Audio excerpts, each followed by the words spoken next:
When a company has sufficient knowledge and test results to indicate that they have a novel drug that they want to have tested in clinical trials, first you must gain approval from a regulatory agency. In the U.S., this is done through a process called filing an IND, and that stands for an Investigational New Drug Application.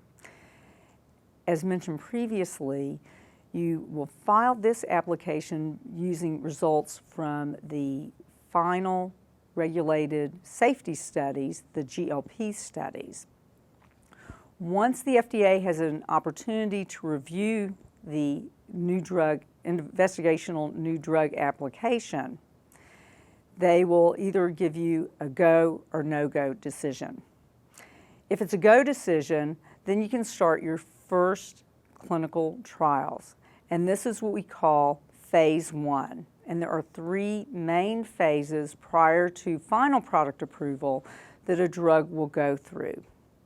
In phase 1, these are small trials, traditionally less than 100 people, typically healthy volunteers, and the purpose is to evaluate the safety of the product. If you go through phase 1 with results that are positive and the FDA agrees, you can move on to a phase 2 clinical trial.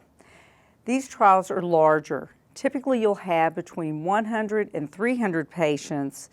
You will use patients that have the disease of interest, so you can really look not only at the safety, but now you're looking at how effective this drug is in treating a certain condition.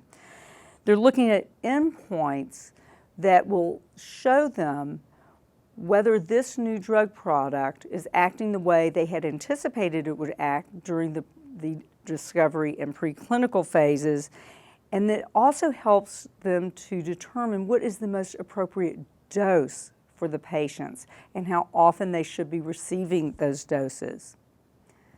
When you move into a phase 3 clinical trial, now these are comprised of thousands of patients. Sometimes it can even be as many as hundreds of thousands of patients. And you can imagine that not only do these trials take a longer time, but it involves a lot more money. And you're talking about millions and millions of dollars to get through these phases, because not only are you looking at active drug products, but you typically will use a placebo or something that doesn't have any effect, so you can gauge what the new drug is doing in comparison to not having an active drug that someone is taking. You might also be looking at different doses and different dosing regimens. You also might include an already marketed drug that is working in a similar disease area to see if what you have is an improvement upon what's already out on the market and prescribed to patients. It's an opportunity to look at side effects and be able to monitor them. And now it's no longer the researchers and investigators conducting the trials, but typically these will go to clinical physicians at a number of different sites across the world even, where the patients are enrolled. And if it performs well, that increases the likelihood that it can be approved when it goes to the next phase.